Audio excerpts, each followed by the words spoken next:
isn't the first star in the game to say he'd like to see the league come down harder on cross-checks in front of the net. What's your take on it? Is it time for the NHL to do a better job of protecting its stars?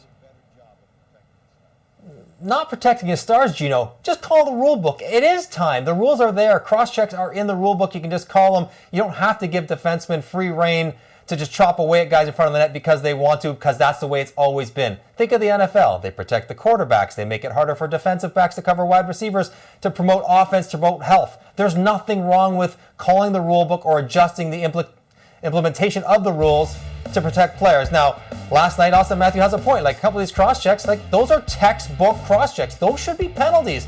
But if Auston Matthews wants to say you got to draw the line somewhere and it's getting a little much, well, also that applies to Auston Matthews. You can't just go in and break your stick over the top of Ben Sherratt's arm and not expect a penalty. So, yes, consistency, whether it's the offensive player or the defensive player, whether it's in front of the net or in the neutral zone, whether it's a tie game or 5-1, call it the same way all the time for player safety. And also, if it helps offense as well, Gino, that's great. We love that for the game as well. So I think this is something that the NHL should look at and just don't need to make any new rules. Just call the ones that are already there.